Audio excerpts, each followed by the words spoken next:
People know what they want to do with sand crabs. They want to sit there, let the game play itself. The Doom boss is the latest endgame piece of PVM content being added. He doesn't even know how to say it. Yo, I cannot wait for gay fletching agility. This is gonna be awesome. It's been shut for ages. People haven't really gone through there. We've got these creatures that kidnap and eat people. The Doom of Mokhaiotl, the Mokhaiotl, the Doom of Mokhaiotl. Okay, yeah, so this is the new boss behind me that's coming out with Varlamore, the new Varlamore thing that's coming out, and there's also a video exclusive behind the scenes. We're gonna learn about the gem crabs. We're gonna learn about the delve boss. We're gonna learn about the quests. I think we're gonna learn about a whole bunch of stuff. This is a great video, and it's gonna explain things. Let's go. I'm so excited. Okay. Yo, there it is. There it is. Yo, it splits its face in half. I wonder what that is. A big ball of mud.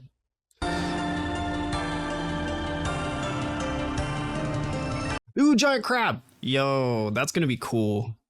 And you just move to the place wherever the giant crab goes and you get to sit there and get XP. That'd be really nice for AFK. But it's like if you raid or do PVM, it really doesn't matter because you're just trying to, like, you're not even trying to train your stats like that because PVM will do it. But this is really, really good for Iron Man and like not having to reset the crabs, getting good early game combat XP.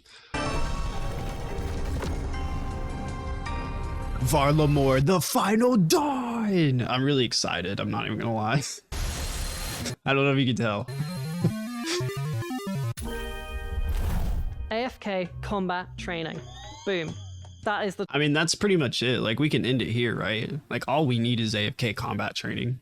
Top line. That's what the Gemstone Crab is for. It's big, it's colorful and shiny, and people like big, colorful and shiny things. The thing to really note is the crab doesn't have health. The crab doesn't care how many people are fighting it. The crab is functionally immortal. That's what I was wondering whenever they announced this, is I was like, is it gonna have health? Because if it's gonna have health, people are just gonna get 2,000 people in a world to go on one crab and then they're gonna kill it. But people are gonna find out a way, but yeah, just don't give it health, you're good. People know what they want to do with sand crabs. They want to sit there, let the game play itself. We wanted to mirror that experience in a colorful, scaled up environment and make it collaborative rather than competitive. You're not worried about someone showing up and ruining your XP rates.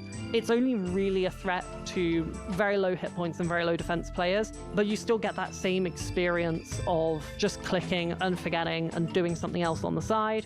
And like, that's, if you wanted to go for 200 mil combat XP, you could just sit here and do this and that would be really cool. Also, I think they're coming out with, like, the things that they're coming out with are very, they're not punishing towards other players. Like, the things that they're coming out with, you either do it with other people as a community or it doesn't hurt the other people in the community. Like, whenever they first came out with sand crabs, and ever since then, you would have to go find your sand crab spot, hop worlds, find a spot, reset it every 10 or 5 or 10 minutes, and then, yeah, but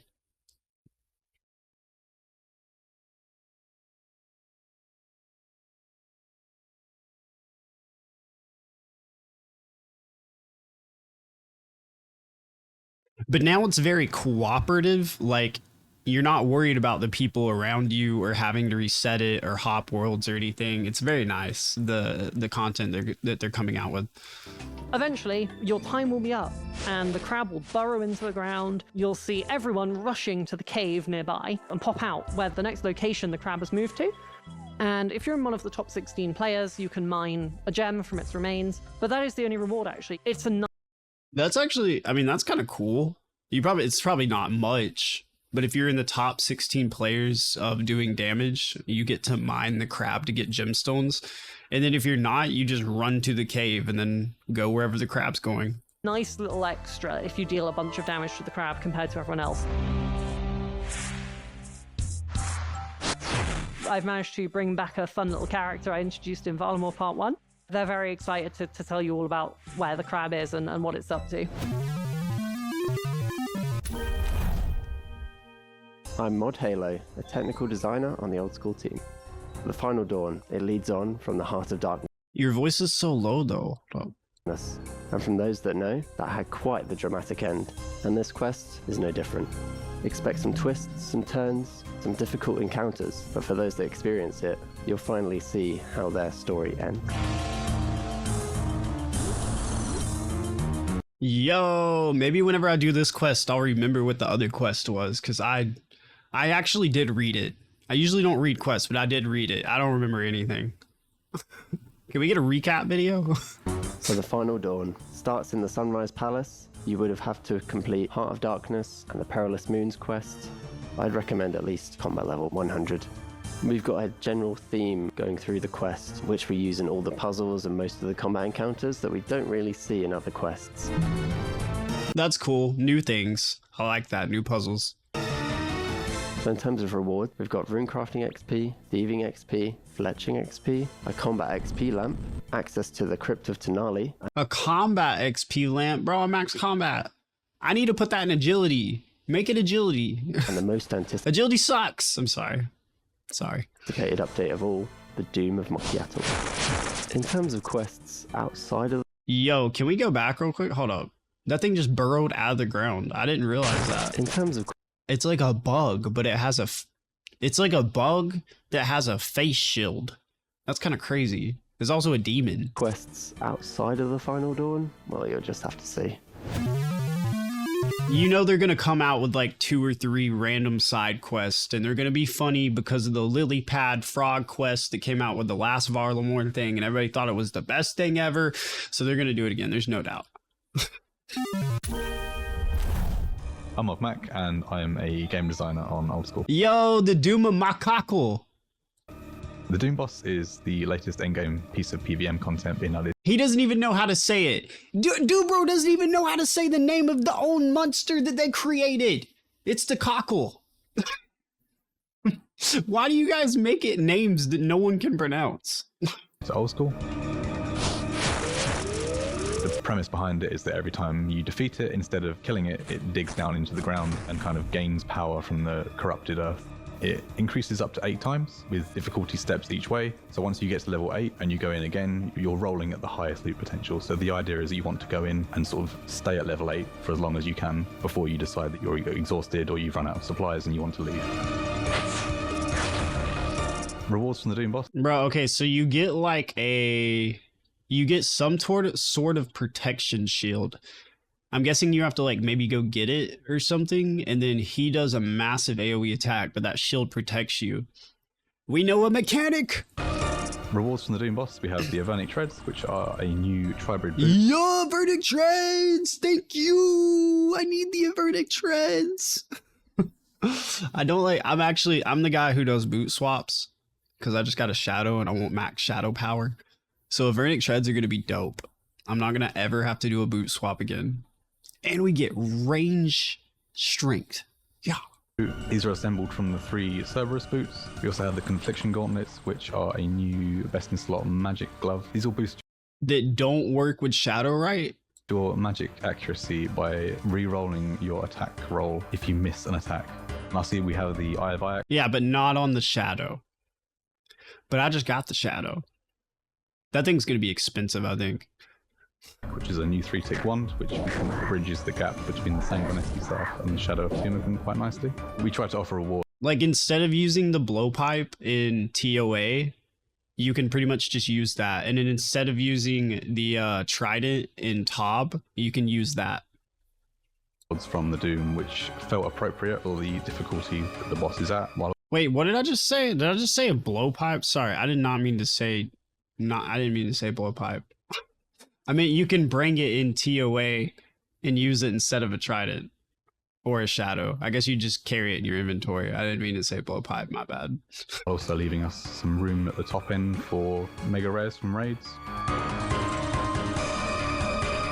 The journey to the final design of the Doom boss was quite interesting. It's hard to create something that really tests people at that end while also maintaining a level of repeatability. Yo, okay, yeah, I think these are the little things. I think that possibly protect you. And not making the player feel burned out. It was quite heavily inspired by the Leviathan and Muspah, and there's definitely some elements of that in there, so players that enjoyed those bosses from Old School will definitely feel at home here, and if not, then... I mean, I do like me some Leviathan and Muspah. I do like them. It's awesome. I'm Mod Squid, and I'm a systems designer on Old School RuneScape. The Fletching update for Varlamore final... Let's go Fletching update! I've been saving my Fletching, I'm not even joking, for like 2 years, because I knew they were going to eventually come out with something. And yeah, so I just kept it 95 Fletching, so we're gonna get 99 off of this minigame. Dawn involves some Ents that are wandering around the Auburn Valley. If you head over there, you'll see them wandering about between various sites that they are worshipping at. When you get there, you'll find a friendly person called Ranulf, and if you help him out, he will show you how to build totems and pay homage to the spirits of the forest. Balancing XP rates with this update is a tricky one. We've sort of positioned it more at the high level, so you'll be fletching your bows as usual up to sort of around U level, and then the activity starts to become better than just bank standing and doing bows. But also there is running around in the... See, and that's what I want. This activity will eventually become better than bank standing. Bank standing is so boring, bro. I've been doing herb lore, crafting, and then it was going to be fletching, and I've literally been standing at the bank doing nothing but clicking. It's not fun. I mean, like, I don't know, there was a reason why I didn't do those, because they're just so boring. And then, like, if someone wants to go raid, we'll go raid, but then after that we're just standing at the bank making fire battle staffs, getting crafting up. Activity, so you can fletch your bows as you run about. To integrate this with the broader economy, you need to decorate your totem. Yo, I cannot wait for gay fletching agility. This is going to be awesome. With bows or stocks or shields that you fletched from the wood you're using to build the totem. You can use all the items you've been training fletching up to decorate your totems, and that will then put more demand on logs and those items for people who just want to do the activity. And additionally, from the activity itself, you'll get these new Ent branches, which will be in demand for crafting atlatl darts and new cosmetic items. You use the Ent. Is it weird that I kind of want to do this on day one? I don't know. I like skilling things. So probably on day one, I'll do this. And then day two, we'll do the Delvos. But let's get some fletching XP. Branches to craft the shafts, and then you'll also use some antlers that are dropped from the Custodian Stalkers in another part of Varlamore Final Dawn to craft the heads. We're really excited to see how players approach this new update with a more active fletching method. We're really interested to see how people come up with different routes, different ways of fletching on the go, and generally collaborating to figure out the best way to approach the content. I've ended up being very involved in the new Slayer creatures. We've got 3 tiers of Custodian Stalker, so technically we've got 3 new Slayer creatures. From a narrative perspective, we know it's hostile Custodia Pass. It's been shut for ages. People haven't really gone through there. We've got these creatures that kidnap and eat people. So why... Yo, we're back. We're back. We have these creatures that kidnap and eat people. Let's go. not ground that in a narrative of missing people from a nearby town? Just gives this reason for them to exist in the way that they are. And of course, there is a small quest. Yeah, we are getting, I'm pretty sure this is the Slayer dungeon, the new Slayer dungeon, and there are new Slayer monsters. There's just like a dead dude back here. Is this like a zombie, or is this just a dead dude? Very interesting background to pick. To unlock them, you need to be introduced to them. You need to understand the threat they pose and the impact they have on the local area. The drops are the draw for people, and each tier of Custodian Stalker is going to have a slightly different use case for slaying. You're going to get broken antlers. These will be a part of crafting atlatl darts. Wait, so there's going to be 3 different tiers of the stalkers? So they're just, it's pretty much going to be like, let's say like wyverns, like you have the different colored wyverns, but this is going to be stalkers. Are they like zombies? For yourself, so you won't have to keep running Moons of Peril to keep yourself supplied. You'll be able to grab alchemist signets. What is that? These are plucked from the bones and the undigested bits of traveling alchemists and people traveling with herbal supplies. The real big bit is the Antler Guard, our wonderful new tribrid offhand, designed mostly for chill and kill slayer. Flexibility here was like such a Oh, that's the antler thing. That's the it's kind of like a defender, I think. huge part of how we were designing the stalkers and the drop table, and just it's all really satisfying. Oh, there it is. Ah, okay. So these things are like weird mutant deer. They're like bunny deers. They're like bunny deers with horns. They have those rabbits with the horns in the desert. It's like they took those, but then combined them with like zombies, but then also combined it with like a kangaroo. A zombie kangaroo deer. A zombie kangaroo deer pirate. Wait, sorry. A zombie kangaroo deer rabbit. Zombie kangaroo deer rabbit. Zaka the rabbit. This is his name, Zaka the rabbit. Everyone's really excited to do this kind of horror twist on a Slayer creature. We're delving into a kind of horror that Old School hasn't really touched yet. This is hostile. There's something in the shadows. This is not like, ooh. I actually really like it, like taking the more dark, kind of like scary, gory path. It's like it's really good storytelling. Like I like it a lot. I'm big, I'm strong, I'm brave. It's, oh, I'm scared and there are things in here I don't want to encounter. Yeah, that's cool. Hi, I'm Muderv, and I'm one of the concept artists on Varlamore, The Final Dawn. The Final Dawn, I wanted to feel way more in tune with nature and the animals and much more natural materials used, and it's really mutualistic, like they're one and the same. So I took a lot of inspiration from the Mesoamerican. I like those little plants. Those are cool little plants. A lot of inspiration from those things. It almost looks like that one's blooming and that one's not. the Mesoamerican Aztec ruins, and wanted to get that feel across with the entire architecture of the city. When designing something new for Old School, there's a lot of channeling that inner child who used to play Old School growing up. You go in hard and then choosing when you want to spend a lot of time designing. Wait. There's a bunch of fruit and like a juice box and a capybara, and I'm not sure what that is. And there's like a bird down there and a little hippo thing. Oh my gosh, there's so many little animals in this this background. Whoever made this background, that's really cool. Whoever's been doing the backgrounds did a really good job. Even in the last one with the dude that was just like standing there dead. That was kind of creepy. That was a good choice. It was cool. Designing a boss. We knew it wanted to be an insectoid. Mod Mac already established that as well. And we wanted to keep the conversation between Mac and I to really implement the game mechanics into the design itself with the shield hands they have, and then just playing around with ways to incorporate the demonic elements in. And more, it kind of started taking form and shape. It is kind of crazy how they come up with the bosses like this. Like, who thinks of like this demon bug that has a massive face shield that you close and it protects it? Like, what? It was a fun little dance of just balancing all those elements to see what we got. We spent quite a bit of time designing the Doom's boss arena as well. We wanted the wall kits to be reused to some degree as it cascades down into different layers, but taking hints of each other to become more and more scary, more and more intimidating, and now stuff is getting real. And I tried to go about this a bit more freestyle about every design element I put down, just to see what feels right. We got a good artist.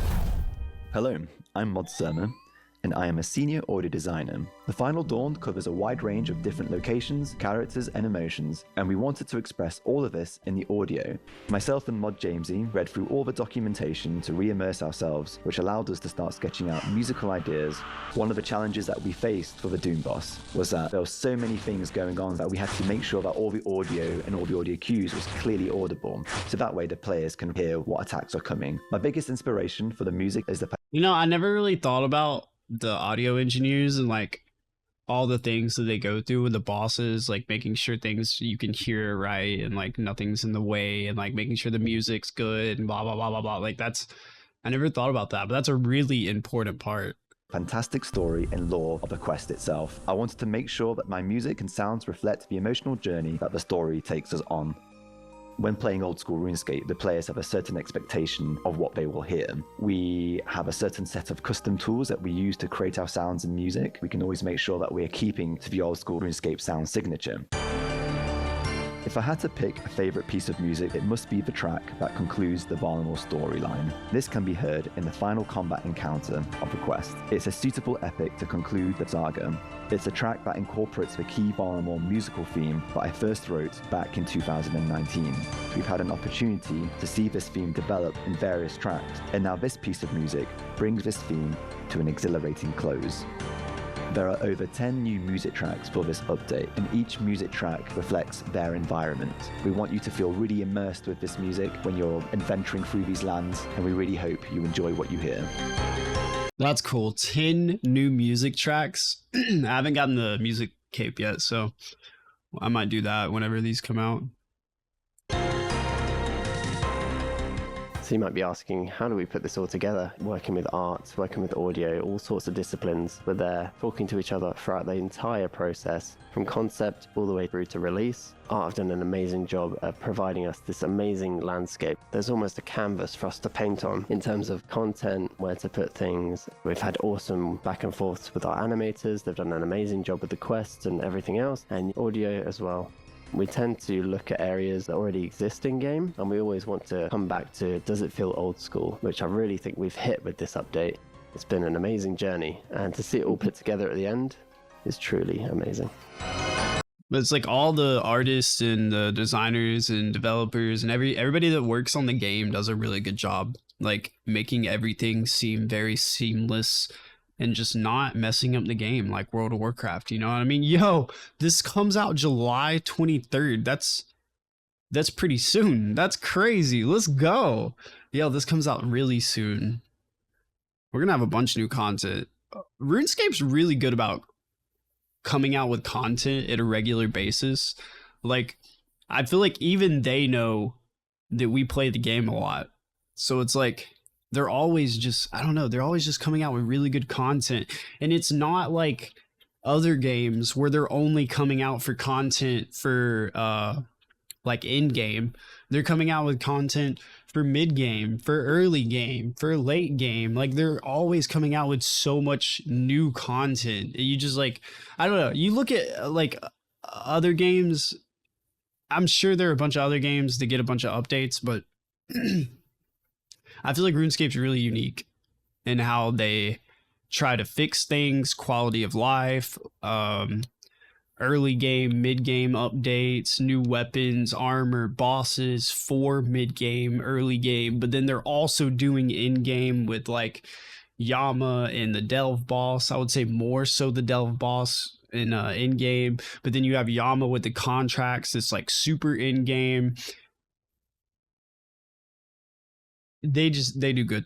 That's good. I like the game. I'm super happy where it's going. I'm excited for selling. I know most people aren't, but I'm really excited for selling. I think it's gonna be cool. I'm very excited for Varlamore. Like and subscribe. We'll see you guys in the next one. You guys are all awesome, amazing, loved, and super cool. We'll see you later. Peace.